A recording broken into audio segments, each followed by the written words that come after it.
Olá, meus queridos. Estamos voltando novamente ao estudo sobre o livro do Apocalipse. Nós tivemos umas paradas aí momentâneas que se fez necessário, né? Estudamos e terminamos falando sobre a realidade do reino de Deus. Agora vamos ver esse reino de Deus na revelação de Jesus Cristo desde o início, né? Da história humana até a sua consumação, né? Lembrando que esse livro, o seu autor é o próprio Jesus Cristo, quem escreve essas revelações, né, é João, o seu servo, né, conforme o versículo 1 do capítulo 1 que diz: revelação de Jesus Cristo, o qual Deus lhe deu para mostrar aos seus servos, à sua igreja, as coisas que brevemente devem acontecer. Né? E pelo seu anjo, pelo seu mensageiro, as enviou e as notificou a João, o seu servo. João aqui, né, o discípulo, o apóstolo, né, que está na ilha de Patmos por causa da perseguição. Mas, lembrando, o versículo 1 vai mostrar que a palavra Apocalipse quer dizer revelação, e ele já diz do seu início, revelação de Jesus Cristo. Ok? E como nós queremos trabalhar verso por verso para entender bem esse livro, né, na sua realidade, vendo também a questão mais histórica e bíblica desde o prosseguimento do relato bíblico, né, nós vamos estar prosseguindo dessa forma então. O verso 2 ele diz: o qual testificou a palavra de Deus e do testemunho de Jesus Cristo e de tudo o que tem visto. O que nós vemos aqui? Jesus traz a sua revelação, ele traz essa revelação, né, através do seu mensageiro, testificando a João, né, testificando a partir do quê? A partir da palavra de Deus, é o que está no verso de número 2.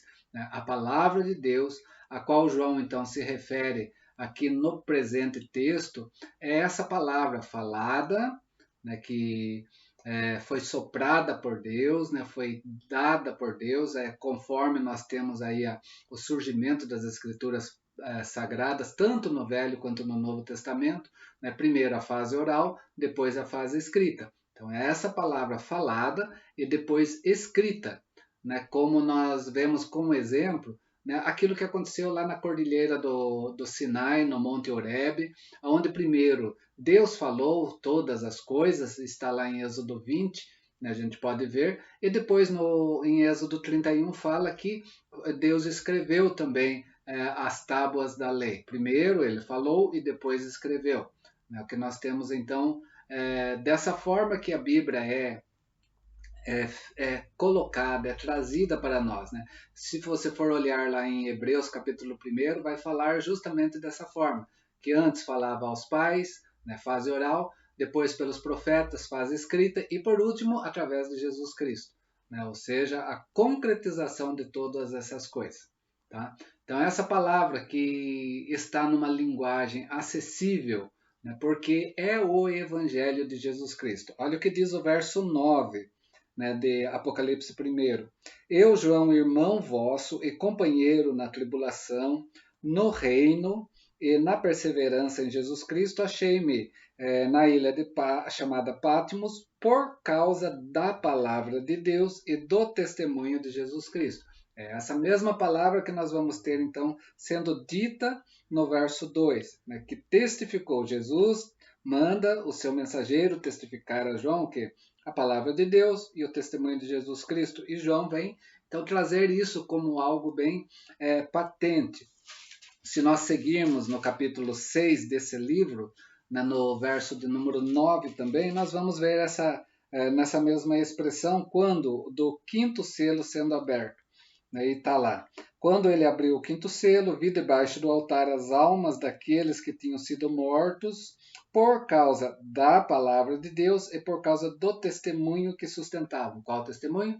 O testemunho de Jesus Cristo, a perseguição por causa da palavra de Deus, né? Ou seja, das escrituras sagradas no testemunho de Jesus Cristo, ou na vida cristã que essa palavra traz para nós. Capítulo 20, verso de número 4 também. Quando nós temos aqui a prisão de Satanás por 1000 anos e a primeira ressurreição, né, segundo o que consta aqui na Bíblia como tema, mas vamos esquecer esse tema, tá? Porque esse tema é da Sociedade Bíblica do Brasil, que talvez traga confusão para nós ao olharmos para ele. Mas capítulo 20, então, deixando de lado essa questão, verso 4 diz: Vi também tronos, e nestes sentavam-se aqueles aos quais foi dado autoridade de julgar. Vi ainda as almas dos decapitados por causa do testemunho de Jesus Cristo, novamente, o testemunho de Jesus Cristo, como por causa da palavra de Deus, né? Que é uma inversão, e depois nós vamos entender isso, né? Por causa do testemunho de Jesus Cristo e por causa da palavra de Deus. Tantos quantos não adoraram a besta, nem tampouco a sua imagem, e não receberam a marca na fronte de sua mão, e vieram e reinaram com Cristo durante 1000 anos. Ok? Então, nós temos essa questão da palavra de Deus que é anunciada nesse livro, né? A palavra de Deus escrita, tanto do Velho Testamento quanto o testemunho de Jesus Cristo que vai estar no Novo Testamento, que também está sendo escrito na época de João, mas aqui já está diante de nós, né? Então, são essas duas questões que nós temos. Que o testemunho de Jesus Cristo, aqui é até interessante olhar para o verso 2, que o testemunho de Jesus Cristo está aqui no genitivo, né, subjetivo, ou seja, o testemunho dado por Jesus Cristo em sua pureza e santidade, tal qual a palavra de Deus anunciada a nós desde o Velho Testamento. Então, a revelação é o quê? É a palavra de Deus, revelação de Jesus Cristo. É a palavra de Deus transmitida e testemunhada pelo próprio Cristo. Né? Dessa forma, então, que nós conseguimos entender o verso 1, né? E Apocalipse ainda ela vem mostrar isso de forma clara no verso 22 também, quando está encerrando esse livro na sua revelação, no verso 22. Verso 16, ele diz assim: Eu, Jesus, enviei o meu anjo, novamente, lembrando aquilo que Jesus está recordando, aquilo que está no 1º capítulo deste mesmo livro. Eu, Jesus, enviei meu anjo para vos testificar estas coisas às igrejas. Lembrando que isso daqui tinha um endereço, era as igrejas, né, que representada pelas 7 igrejas da Ásia Menor. Eu sou a raiz, a geração de Davi, a brilhante estrela da manhã. Então Jesus enviou isso. Isso está no verso 16. E o verso 20 diz aqui: aquele que dá testemunho dessas coisas, testemunho de Jesus Cristo, a sua palavra, certamente venho sem demora. Amém, vem Jesus. Então nós temos essa expressão, né, do testemunho de Jesus Cristo, né, que nós temos tudo isso retratado no Novo Testamento, a palavra de Deus testemunhada também, testificada através do Pai, né, no Velho Testamento, né, para mostrar então tudo o que deve acontecer. Então o Apocalipse, ele mostra o quê? É um livro que mostra toda a história da salvação. Não é somente voltada para o futuro, para as coisas que virão, que estão para breve sendo revelada. Mas é uma revelação que mostra o quê? Desde o princípio até mesmo coisas que nós não entendíamos, que agora nós passamos a compreender através desse livro. Ok? Enquanto então o testemunho de Jesus Cristo vai estar mostrando isso, e a revelação é a palavra de Deus. Né? Ele disse o que, se nós olharmos Jesus quando ele estava aqui na face da terra encarnado, em João 18 é bem patente, no verso 37, quando ele se apresenta a Pilatos, ele diz a Pilatos, governador de Roma naquele momento, tu dizes que eu sou rei. Eu, para isso, vim ao mundo, a fim de fazer o quê? Aí ele vai falar, e algo que está no verso 1 e 2 aqui do Apocalipse, para nós entendermos, a fim de dar testemunho, o testemunho de Jesus Cristo. E qual é o testemunho de Jesus Cristo? O testemunho da verdade. Por isso que Jesus diz que ele é a verdade. Todo aquele que é da verdade, ouve a minha voz. Está lá em João capítulo 18, verso 37. Então, o verbo testificar aqui, e nós precisamos olhar, né, na sua forma que ele está no texto, ele está num tempo auristo, né? Testificou. Né? Isso indica o quê? Que João já havia dado testemunho acerca do verbo de Deus. Isso ele faz aonde? No seu livro, quando ele escreve, né, o Evangelho de Jesus Cristo, né, quando ele está mostrando nesse Evangelho. Né, ele já havia dado esse testemunho acerca do verbo de Deus. É por isso que nós vamos colocar o testificou a João. Por quê? Porque está lembrando, né, daquilo que João já escreve sobre Jesus Cristo, né? Está trazendo recordação aqui no livro para ser entendido agora, né, nessa revelação do próprio Cristo, né, nesse contexto. Esse sublime testemunho, então, da pessoa de Cristo, né, inclui também o quê? O testemunho da sua pessoa física durante, então, o quê? Os seus 33 anos de existência na face da Terra. Né, o seu período que ele esteve encarnado, né, e o seu período onde ele esteve, então, fazendo o quê? Ele esteve fazendo o seu ministério terreno sobre a face da Terra. Então é dessa forma que nós vemos esse livro, quando então o verso 2 fala que atestou, né, trouxe o conhecimento, né, mostrou a palavra de Deus e o testemunho de Jesus Cristo quanto a tudo que viu. Mas o capítulo 1 ainda continua no verso 3. Bem-aventurado aqueles que leem e aqueles que ouvem a palavra da profecia e guardam as coisas nelas escritas, pois o tempo está próximo. Né? Em outra versão está bem-aventurado aquele que lê e os que ouvem. Né? Não está no plural, né, o ler. Né? O ler está no singular. E os que ouvem a palavra, isso sim no plural. E as guardam, as coisas que está nela. Nela, singular, escrita. Por quê? Porque o tempo já está próximo. Então vamos lá, verso 3. Verso 3 nós temos a nossa primeira bem-aventurança que nós temos nesse livro. Esse livro ele é composto de 7 bem-aventuranças, né, onde vai estar nesse verso, depois no capítulo 14, verso 13, a segunda bem-aventurança, no capítulo 16, verso 15, a terceira bem-aventurança, no capítulo 19, verso 9, nós temos a quarta, no capítulo 20, verso 6, a quinta, e no capítulo 22, versos 7 e 14, nós vamos ter a sétima bem-aventurança. Então, nós temos aqui 7 vezes, né, essa expressão no livro. Nesta primeira bem-aventurança, depois nós vamos tratar das demais, existe o que? Uma tríplice promessa, então. Né? Eu vou pegar na versão onde nós temos mais próximo para nós entendermos, né, a primeira parte da bem-aventurança no singular. Bem-aventurado, então, é o quê? Aquele que lê. Né? Esse verbo, ele está, de fato, no singular. Né? E os que ouvem, no plural. As palavras desta profecia e aguardam, novamente, guardam, né, no plural. As coisas que nela, palavra, porque ela é única, está no singular, né, a palavra de Deus no seu todo, tanto o Velho quanto o Novo Testamento, estão escritas, né, todo o seu conteúdo, porque o tempo, né, o tempo do seu cumprimento está próximo. Por quê? Guardar o que está escrito. Porque o tempo está próximo, né? O próprio versículo está trazendo para nós essa resposta.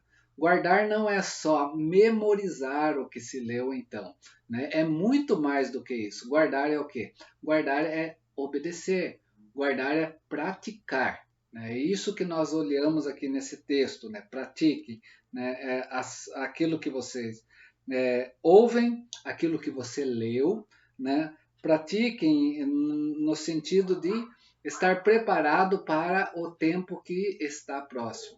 Provavelmente, meus queridos, esta bem-aventurança, então, se reserva naqueles, ou seja, a igreja toda, que durante a história da igreja, né, a igreja toda durante a sua história, são guardados por Deus, então, nas tribulações que está sobre a vida humana.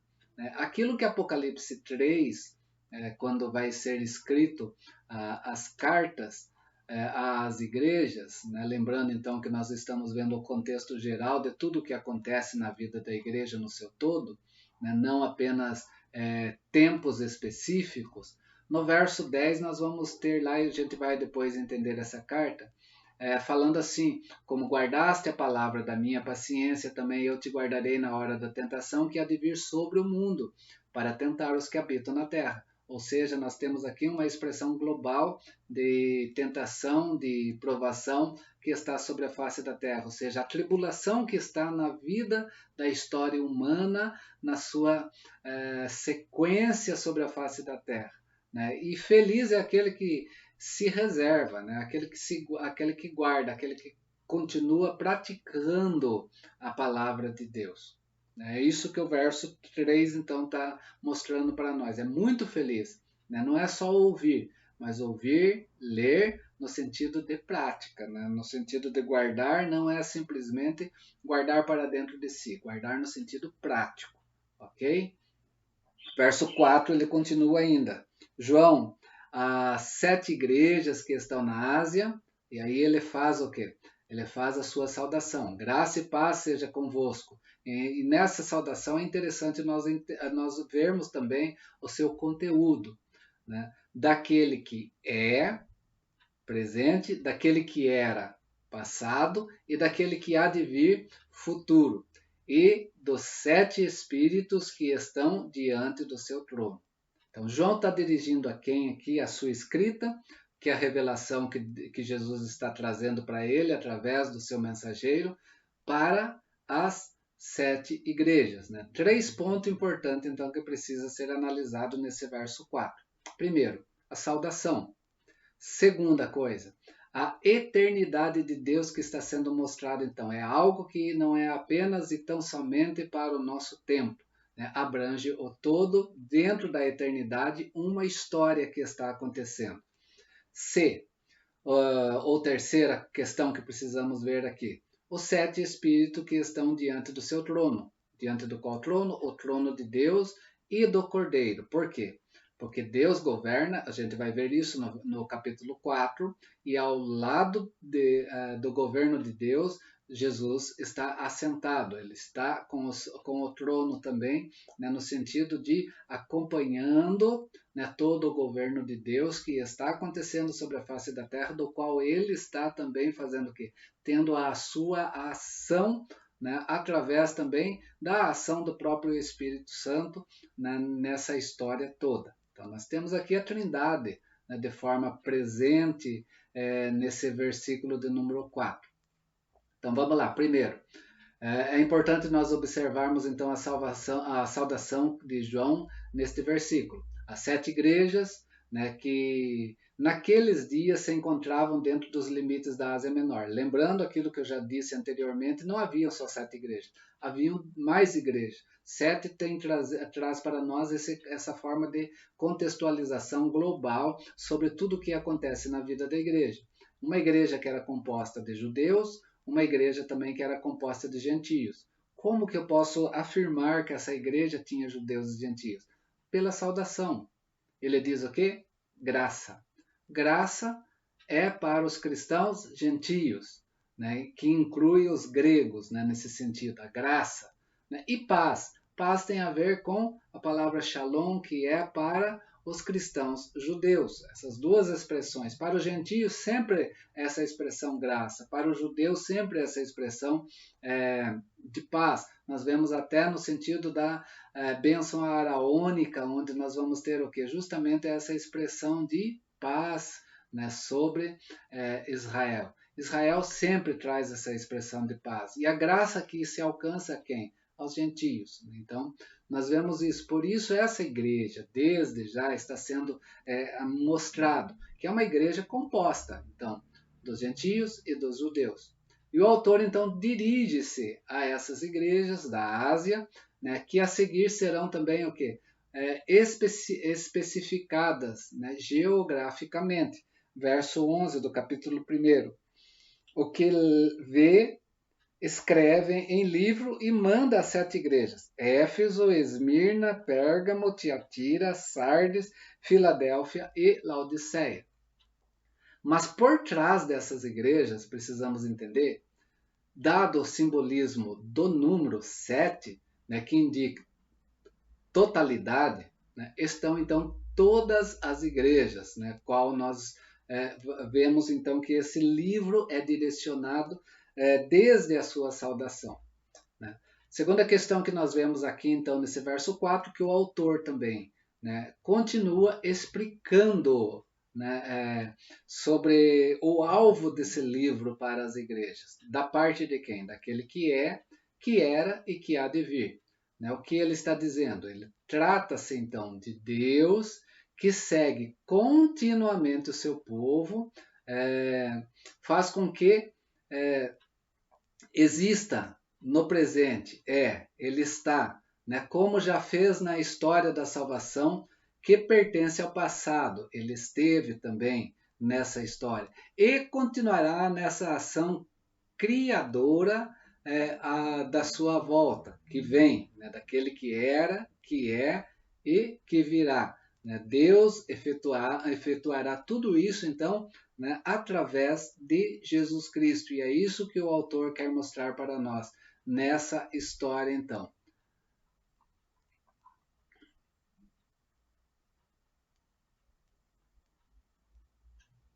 Ok? Espero que tenham compreendido até aqui.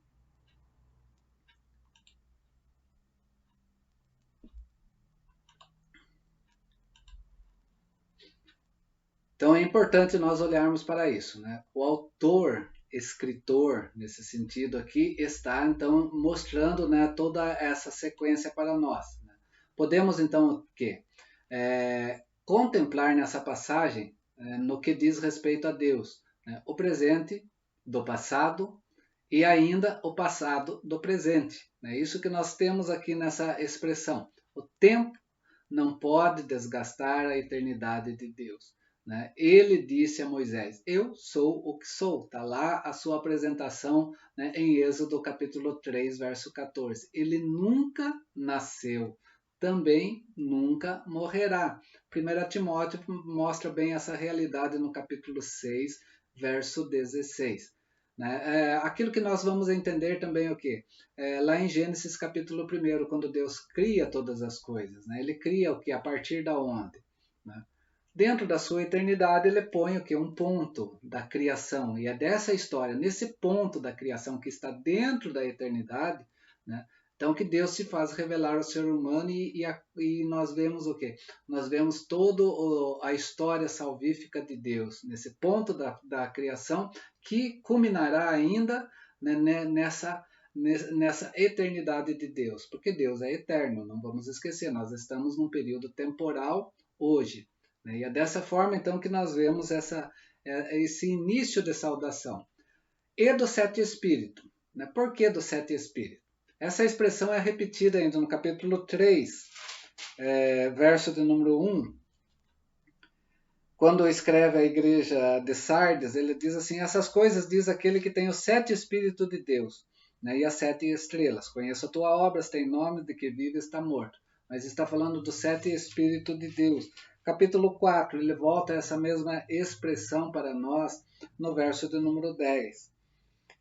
Os 24 anciões prostrar-se-ão diante daquele que se encontra sentado no trono, não assentado é Cristo, por isso, capítulo 4, quem governa toda essa história é o Pai. Adorando o que vive pelos séculos dos séculos, e depositarão diante dele as suas coroas diante do trono, né? Onde nós temos aqui toda essa história da salvação acontecendo, né? Que nós vemos presente, né? Que começa então sendo contado através do capítulo 1, até mostrando essa realidade então de que Cristo está presente, que o Pai está governando, Cristo está presente e a ação do Espírito Santo. né?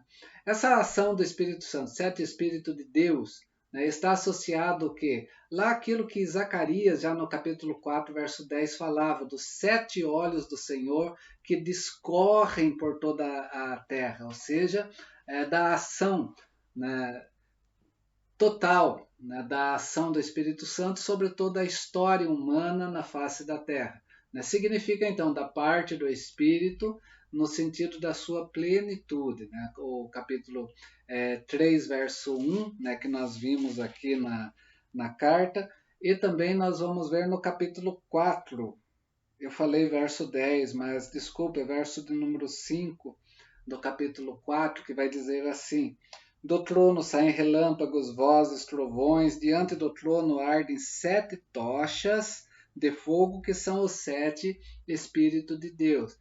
E aí sim, capítulo 5, verso 6, então vi no meio do trono e dos 4 seres viventes, e entre os anciões de pé, um cordeiro, como tendo sido morto. Ele tinha 7 chifres, bem como 7 olhos, que são os 7 Espíritos de Deus enviados por toda a terra. Lembrando então, capítulo 4, Deus está assentado está Cristo. E quando fala assentado está Cristo, nós temos a realidade então o quê? Da ação do Espírito Santo acontecendo sobre a face da terra. Quando Jesus subiu aos céus, né, o Espírito Santo veio sobre a face da terra. O Deus continua presente na nossa história.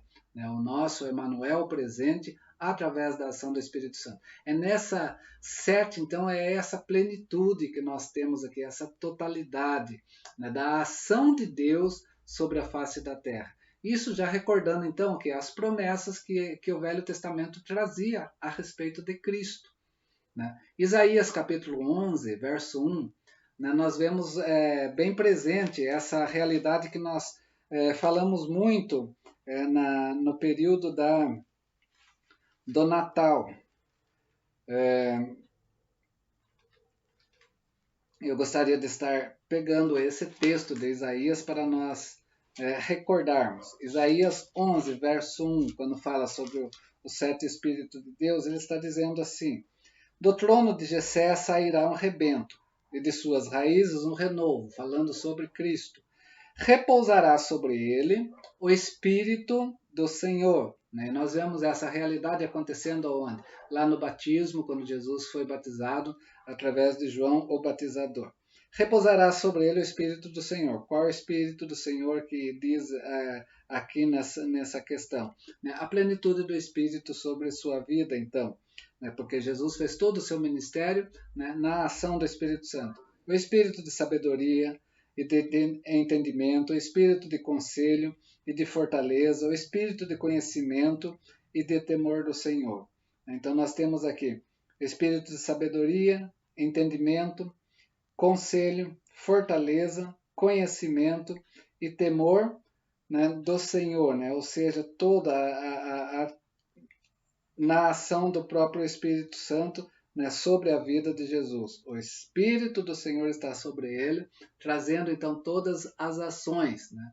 Espírito do Senhor, Espírito de sabedoria, né? Espírito de entendimento, né, ou de inteligência, o Espírito de conselho, o Espírito de fortaleza, o Espírito de conhecimento e de temor do Senhor. Nós temos aqui então toda a ação do Espírito Santo na sua plenitude. Por isso, 7 Espíritos de Deus, que diz no livro do Apocalipse, para nós compreendermos aquilo que era já aguardado do Velho Testamento.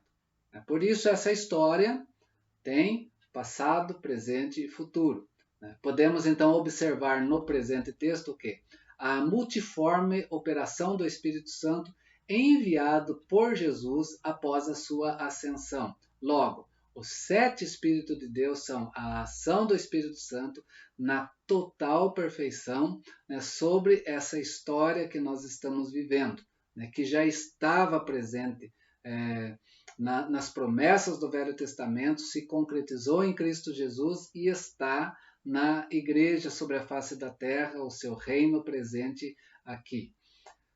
O Novo Testamento fala em outras passagens também da total ação do Espírito Santo. A gente vai ver lá principalmente na carta de Paulo, quando ele escreve aos Coríntios, né, no capítulo 2 e no capítulo 12 e no capítulo 14, né, falando sobre a ação do Espírito Santo na vida da igreja. Hebreus capítulo 2, verso 4 também vem falar sobre isso. Em resumo, essa saudação então vem do quê? Vem do Deus triuno, né? O Pai saúda no verso 4, aquele que era e que há de vir, né? O Espírito Santo saúda também com as suas 7 manifestações de poder. Jesus Cristo, o Filho eterno, completa essa saudação, né? E podemos ver isso no verso de número 5, né? Que depois nós vamos entender melhor o verso de número 5, porque termina o verso 4 dizendo, da parte dos 7 Espíritos de Deus que se acha diante do seu trono, e o verso 5 começa assim na parte A. E da parte de Jesus Cristo, a fiel testemunha, o primogênito dos mortos, o soberano Rei das terras, e da parte de Jesus Cristo. Então, Jesus Cristo completa essa salvação, essa saudação. Essa saudação, então, é triuna. A bênção de Deus, que no Decálogo já tinha essa forma tríplice, né? Quando vemos a bênção araônica. O Senhor te abençoe e te guarde. Né? O Senhor, Pai, te abençoe e te guarde. O Senhor faça resplandecer o seu rosto sobre ti, o Deus se mostrando a nós, Jesus Cristo, e tenha misericórdia de ti. Né? Jesus Cristo, né? Que trouxe para nós essa tão grande salvação, né? E a quem sempre vinham a ele pedindo por sua misericórdia. E termina dizendo que o Senhor, Espírito Santo, sobre ti levante o seu rosto e te dê a paz. Né? Lembrando que quando paz, essa expressão está bem firmada, né, no seu povo do Velho Testamento, judeus. Né? Essa paz que vem gratuitamente a nós, gentios, no sentido de graça. Então, nós temos essa bênção, né, araônica, que está lá em Números, capítulo 3, verso 24 a 26, que retrata muito essa expressão aqui que nós temos, então, no verso 4. Ok? Esses são, então, os versos 1, 2, os versos 2, 3 e 4, que começa a contar essa história.